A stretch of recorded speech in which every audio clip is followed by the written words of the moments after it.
తెలంగాణ రాష్ట్ర వ్యాప్తంగా ప్రజాపాలన ద్వారా 6 గ్యారెంటీల కోసం అప్లికేషన్ అయితే వచ్చింది. అది ఎలా ఫిలప్ చేయాలో చూద్దాం. ఈ అప్లికేషన్ అనేది ముందుగా మీరు ఆధార్ కార్డ్ అనేది దగ్గర పెట్టుకోవాలి. ఇక్కడ దరఖాస్తుదారుని యొక్క పేరు అనేది ఉంటుంది. ఆ దరఖాస్తుదారును లేదా ఇంటి యజమాని పేరు అనేది రాయాలి. నేను ప్రస్తుతానికైతే మహాలక్ష్మి పథకానికి ఎలిజిబుల్ ఉన్న వారి పేరు అయితే రాస్తున్నాను. ఈమె స్త్రీ కాబట్టి స్త్రీ అనేది టిక్ చేయవలసి ఉంటుంది. దరఖాస్తు సంఖ్య అనేది అధికారులు వేస్తారు. మరియు అక్కడ ఫోటో అనేది మీరు అప్లికేషన్ ఇచ్చే ముందే పెట్టుకోవాల్సి ఉంటుంది. ఇక్కడ పుట్టిన తేదీ ఏదైతే ఉంటుందో పుట్టిన తేదీని కూడా ఆధార్ కార్డులో ఎలా ఉంటుందో అలా రాయండి. ఇక అదేవిధంగా కొంతమందికి కేవలం సంవత్సరం మాత్రమే ఆధార్ కార్డులో ఉంటుంది. అటువంటి వారికి 0101 అంటే జనవరి 1వ తేదీన పుట్టినట్టు రాయండి. ఆధార్ కార్డు నెంబర్ నేను ప్రస్తుతానికి అన్ని ఇంటూలు వేస్తున్నాను, ఎందుకంటే మనకి ప్రైవసీ ఉంది కాబట్టి అందుకు వాళ్ళ యొక్క డీటెయిల్స్ అనేవి మీకు చూపించట్లేదు. సో ఇలా నేను ఆధార్ కార్డు నెంబర్ అనేది కూడా పూర్తిగా ఫిలప్ చేస్తాను. ఇక రేషన్ కార్డు నెంబర్ అనేది డబ్ల్యూఏపీ కానీ ఆర్ఏపీ కానీ ఏవైతే కార్డ్స్ ఉంటాయో వాటికి సంబంధించి కొత్త ration card number, old ration card ఉంటే ఓల్డ్ రేషన్ కార్డు నెంబర్ అనేది వేయండి. అదేవిధంగా తప్పనిసరిగా రేషన్ కార్డు అనేది ఉండాలి, అప్పుడే మీకు ఈ పథకాలు అయితే వస్తాయి. మొబైల్ నెంబర్ అనేది ఖచ్చితంగా ఉండాలి, అది పనిచేస్తూ ఉండాలి.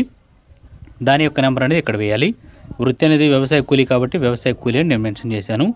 ఇక కుటుంబ సభ్యుల వివరాలు అనేది ఆ యొక్క రేషన్ కార్డులో ఎంతమంది అయితే ఉంటారో అంతమంది పేర్లు మాత్రమే రాయండి.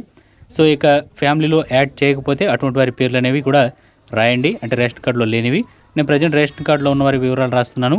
సో ఇక్కడ అభ్యర్థి అంటే దరఖాస్తుదారులు కాకుండా మిగిలిన వారి కుటుంబ సభ్యుల వివరాలు అనేవి రాయండి. సో మొత్తం వీళ్ళు ముగ్గురు కాబట్టి దరఖాస్తుదారుల పేరు పైన రాశాను. ఇక్కడ వీళ్ళిద్దరు కాబట్టి వీళ్ళిద్దరు కుటుంబ సభ్యుల పేర్లు అయితే రావడం జరిగింది. సో ఇక్కడ ఆ యొక్క కుటుంబానికి అతనికి సంబంధం ఏంటనేది కూడా ఇక్కడ మనం మెన్షన్ చేయవలసి ఉంటుంది. కుటుంబ దరఖాస్తుదారుకి సంబంధం ఏంటి. ఇక లింగమనంగానే స్త్రీనా పురుషుడని ఉంటుంది. సో స్త్రీ అయితే స్త్రీ, పురుషుడైతే పురుషుడిని పెట్టండి. యాజ్ పర్ పుట్టింది ఏదైతే ఉంటుందో అక్కడ ఆధార్ కార్డులో ఏదైతే ఉంటుందో అది కొంచెం మీరు జాగ్రత్తగా చూసుకొని రాయండి. ఆధార్ కార్డు నెంబర్ అనేది కంపల్సరీగా మీరు రాయాల్సి ఉంటుంది. అందరి ఆధార్ కార్డులు అనేవి కంపల్సరీగా జిరాక్స్ అనేవి ఈ అప్లికేషన్తో పాటు పెట్టండి. ఇక స్త్రీ అని ఇక్కడ నేనైతే ఏమో కూతురు కాబట్టి ఏమో కూతురుకు సంబంధించి డేట్ ఆఫ్ బర్త్ ఉంటుంది కాబట్టి ఆ డేట్ ఆఫ్ బర్త్ అనేది ఆధార్ కార్డుది యాజ్ ఇట్ ఈజ్ అలాగే రాశాను. ఇక ఆధార్ కార్డు నెంబర్ అనేది ప్రైవసీ ఇష్యూస్ కాబట్టి నేను వాళ్ళ యొక్క ఆధార్ కార్డు చూపించట్లేదు. వాళ్ళ యొక్క నెంబర్స్ ఏవైతే ఉంటాయో అవి నేను రాయడం జరుగుతుంది. సో ఇలా మనం మొదటి పేజీని అయితే పూర్తి చేసుకుంటాం.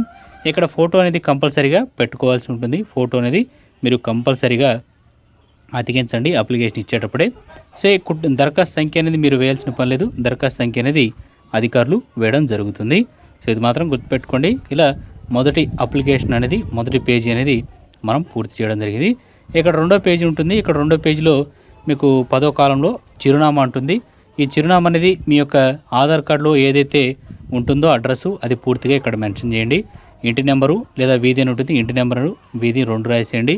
మీ యొక్క గ్రామం కానీ మున్సిపాలిటీ కానీ ఏదైతే ఉంటుందో ఆ గ్రామాన్ని ఇక్కడ రాయండి. నేను ప్రజెంట్ గ్రామాన్ని అయితే రాస్తున్నాను. ఇక వార్డ్ నెంబర్ ఉంటుంది, ఒకసారి తెరిస్తే వార్డ్ నెంబర్ రాయండి, లేకపోతే వదిలేసేయండి.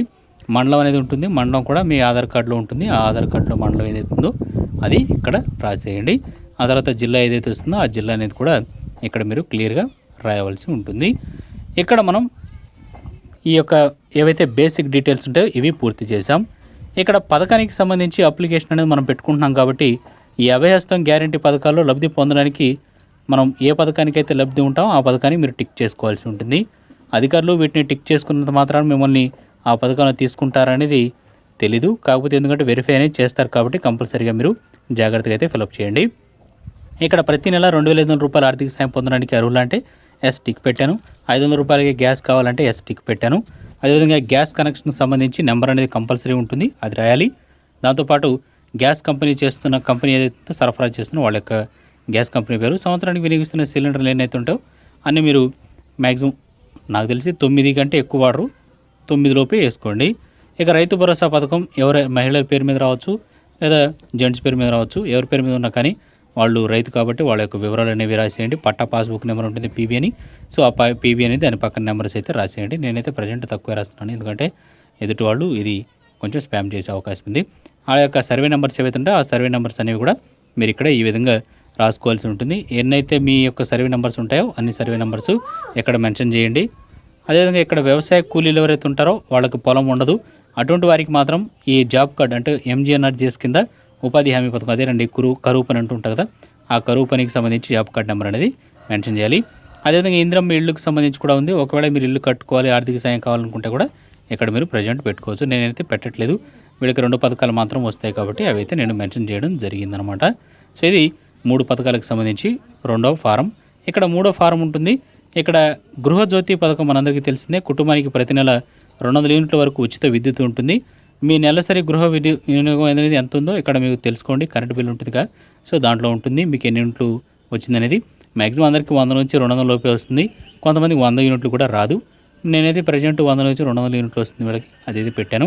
అదేవిధంగా ఆ కనెక్షన్కి సంబంధించి ఆ యొక్క నెంబర్ అనేది ఉంటుంది, అది కూడా ఇక్కడ మీరు రాసేయండి.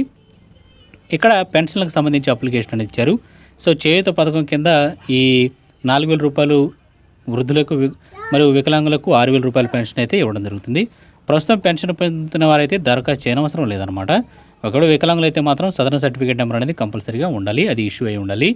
ఇక ఇతరులు ఉంటారు, వృద్ధులు కానీ, వితంతులు కానీ, గీత కార్మికులు కానీ, డయాలసిస్ పేషెంట్లు కానీ, ఎవరైతే ఉంటారో ఏదైతే ఉంటుందో అది వాళ్ళకి అప్లికేబుల్ అయితే పెట్టండి.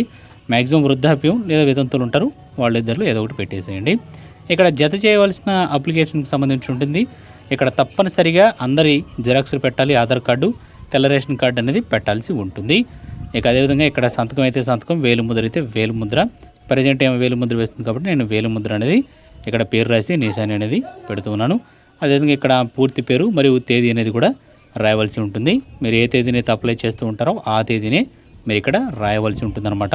ఒకరోజు ముందు ఒకరోజు వెనక అనే తేదీలు అయితే రాయవద్దు దయచేసి. ఇచ్చే రోజు మాత్రమే, అధికారులు మీ దగ్గరకు వచ్చిన రోజు మాత్రమే ఆ తేదీ అనేది ఇవ్వండి తప్ప వేరే రోజులు అయితే ఇవ్వబాకండి. సో ఇది ఇలా అప్లికేషన్ అయితే మనం పూర్తి చేసాం. ఇక్కడ మీకు రసీదు అనేది ఒకటి ఉంటుంది, ప్రజాపాలన దరఖాస్తు రసీదు. ఇక్కడ అధికారులు అయితే వచ్చిన తర్వాత మీ వెరిఫికేషన్ అనేది చేసిన తర్వాత మీ పేర్లు అనేవి ఇక్కడ రాస్తారు. వాళ్ళ వెరిఫికేషన్లో మీ దగ్గరకు వచ్చినప్పుడు ఆ సంఖ్య ఏదైతే ఉందో దాని సంఖ్యని ఇక్కడ రాస్తారు. మీరు కనుక ఆ పథకాలకు ఎలిజిబుల్ అయితే వాళ్ళే టిక్ చేసి ఇక్కడ వాళ్ళ యొక్క సంతకం అనేది పెట్టడం జరుగుతుంది. ఎవరైతే అధికారి ఉంటారో వారి పేరు, వారి యొక్క హోదా, సీల్ ఏదైతే ఉంటుందో ముద్ర, ఆ ముద్ర అనేది కూడా వేయడం జరుగుతుంది. ఇటుపక్క గ్రామం మున్సిపాలిటీ వార్డు అనేది కదా, సో అక్కడ గ్రామం మున్సిపాలిటీ ఏదైతే ఉందో అది అక్కడ రాయడం జరుగుతుంది. మీరేం రాయాల్సిన పని లేదు, నేనైతే జస్ట్ మీకు శాంపుల్గా చూపిస్తున్నాను. ఇక్కడ రిసిప్ట్ అనేది అధికారులే మీకు చించి ఇవ్వాలి కాబట్టి అక్కడ వాళ్ళ బాధ్యత అనేది ఉంటుంది.